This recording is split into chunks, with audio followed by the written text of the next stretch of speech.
Pessoal, estamos aqui para mais uma videoaula e quem vos fala é o professor Tiago de Geografia do canal Mundo Geo, né? E hoje nós vamos abordar a questão da seca no Nordeste. A seca no Nordeste, ela é colocada na televisão, nos jornais, na internet, como sendo algo muito ruim, negativo. Claro, é ruim, é negativo? Sim, com certeza, né? Mas por que todas as pessoas, quando se fala no Nordeste, já associam a imagem daquela região árida, seca, pessoas passando sede, animais morrendo, né? Quais motivos estão por trás disso? Por quê? Se eu parar para pensar, não é todo o Nordeste que sofre com a seca, né? O litoral ele é bem úmido, né? Tem um índice de chuva elevado no litoral, tá? Mas por que então a associação ao Nordeste a esse clima mais árido? Se eu parar para pensar, a região do Nordeste, o sertão do Nordeste, ela tem um clima semiárido que, dentre os climas semiáridos existentes no mundo, tem a maior densidade populacional. Tá? Isso se deve principalmente à colonização da região. Então, muitas pessoas foram para lá, né, a fim de fazer uma prática da pecuária, principalmente pecuária bovina, tá? Mas, então, essa densidade demográfica, ela é muito grande nessa região. E não é todo o Nordeste, como eu disse. Eu tenho uma região aí conhecida como Polígono das Secas, né? E, normalmente, as entidades públicas e privadas, muitas vezes, televisões, elas gostam de exagerar um pouquinho aí na questão da seca existente na região, né? E o porquê disso, né? Quais são os motivos que estão por trás desse exagero? Eu não estou falando que seja algo simples ou algo que eu não deva me preocupar, né? Porque tem muitas pessoas que vivem lá e acabam sofrendo sim com a questão da seca, né? Mas vamos analisar melhor, mais detalhadamente, os motivos, né, que levam ao sertão do Nordeste a apresentar a seca. Será que a pobreza ela vem por conta da seca? Né? Então vamos pensar um pouquinho sobre isso nessa videoaula. Bom, gente, em primeiro lugar, o sertão do Nordeste ele está numa região interplanáutica, ou seja, eu tenho planaltos e uma boa área se caracteriza por estar numa região de depressão, uma região mais baixa em relação às duas vizinhas, tá? Isso aí acaba dificultando a circulação de ar, né, de umidade na região. Então, primeiro ponto que acaba dificultando a entrada de umidade nessa região. Segundo ponto aí que nós temos que observar também é que na região eu não tenho uma grande quantidade de rios, né? Como é o caso lá da Amazônia, que chove bastante, eu tenho uma grande quantidade de evaporação de água, acaba chovendo bastante, né? Eu tenho ali muitos rios intermitentes, sazonais, né? Também chamados de rios temporários, que vão secar, né? Ou eles vão sumir naquela época em que não chove. Então, eu tenho uma região aí de um clima tropical, certo?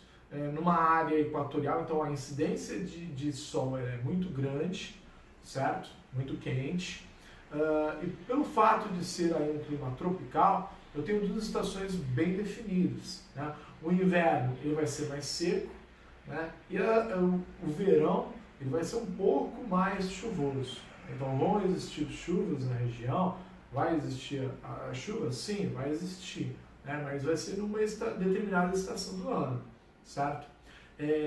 Outro fator aí que a gente pode analisar é que a umidade, né, os ventos úmidos, eles são relativamente fracos. Eles vêm do Oceano Atlântico, certo?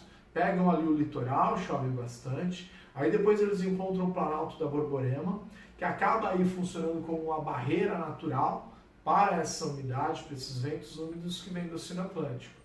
E do outro lado, né, na parte oeste, eu tenho o Oceano Pacífico, que também manda muita umidade, mas essa umidade ela acaba não chegando no sertão do Nordeste, né? Ela chega no oeste ali do Maranhão e não chega na região do sertão do Nordeste.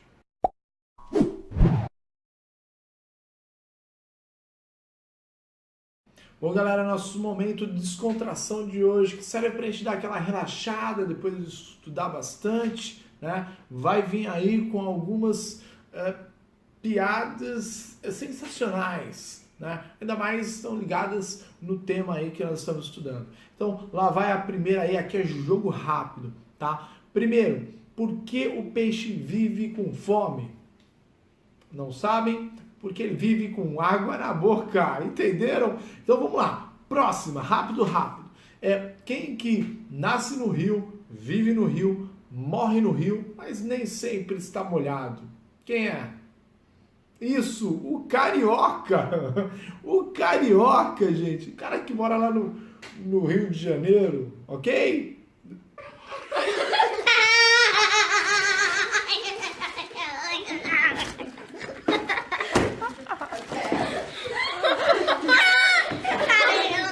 Bom, agora vamos lá, rapidinho. Agora mais duas aí para finalizar, hein? Quem que sempre entra no rio e nunca se molha? A sombra. E outra, quem que quanto mais seca, mais molhado fica? A toalha, gente. Entendeu? Só piadas relacionadas aí à questão da seca do Nordeste. Tudo bem? Nada a ver. Então vamos prosseguir aí com a aula, gente.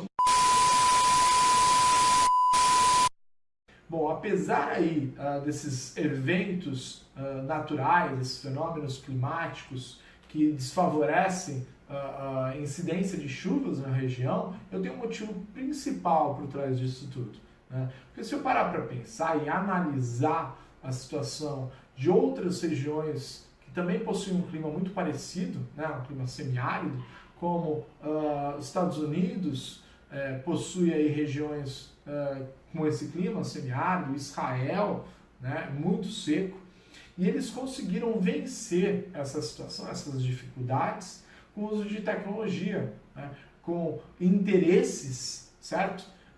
Se eu aplico esses interesses econômicos na melhoria da região, né, seja com projetos ligados à irrigação, seja com projetos ligados a oferecer uma infraestrutura para aquela população conseguir sobreviver naquela região, eu consigo, né? Já visto esses dois países, eles conseguiram.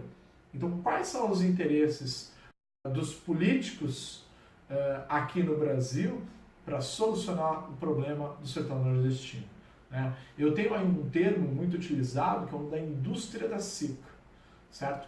Então, de tempos em tempos, porque o problema ele acaba sendo sazonal, né? E muitas vezes ele ocorre com uma certa frequência, certo? De tempos em tempos o problema volta. Então eu tenho políticos que fazem questão de expor esse problema, né? E quando esse problema aparece na televisão, uma família, crianças, né, que estão aí comendo com muita dificuldade, os animais existentes em pequenas fazendas, onde eu tenho famílias muito numerosas morrendo. É claro que isso vai sensibilizar, né, a todos, e principalmente aí também o governo, né, que logo vai promover esse auxílio, né, em forma de capital, para que hajam melhorias naquela região, para que aquela região possa ser ajudada, né? E essas melhorias, elas vão chegar? Essa é a pergunta. Não, né? Muitas vezes não. Então esses políticos que acabam ali dominando, né, a região, acabam desviando boa parte desse dinheiro, né? Muitas vezes eles acabam aí tomando algumas medidas paliativas, ou seja, para resolver o problema ali na hora, como mandando caminhões-pipas com água, né, para atender algumas famílias. Eu resolvo momentaneamente aquele problema, né? Muitas vezes esses políticos acabam ajudando os grandes latifundiários, os grandes fazendeiros, certo? Eles acabam oferecendo muitas vezes cestas básicas para as famílias em troca de votos, né, aparecendo como os grandes salvadores, né, daquela situação, e acabam que eles não resolvem o problema, né, por inteiro, pensando aí a longo prazo. Então, o tempo passa e novamente, daqui a 1, 2 anos, o problema volta, né? Porque muitas vezes, em épocas de chuvas, acaba que não chove, certo? E aí o problema volta e novamente aparecem na televisão cenas que vão chocar toda a população, né? Vai haver uma mobilização do governo para novamente entrar com dinheiro. E esse dinheiro novamente vai para mãos dos políticos, né? Essa é a questão da indústria da seca, que já vem aí há muito tempo se estabelecendo na região e que, infelizmente, né, por conta aí de alianças políticas que, infelizmente, ocorrem aqui no Brasil ainda, muitos acabam se submetendo, aceitando essa situação. Então, o problema da seca no sertão do Nordeste, ele não é um problema único e exclusivamente climático, né? Ou mesmo em relação aí ao seu relevo, enfim, essas situações elas podem aí dificultar a vida daquelas pessoas, mas com certeza o principal motivo da miséria naquela região é única e exclusivamente político, tá? São pessoas que se aproveitam dessa situação para lucrar em cima. Indústria da seca, ok? Bom, eu espero ter atendido aí algumas dúvidas que possam aí ter ocorrido em relação a essa situação, né?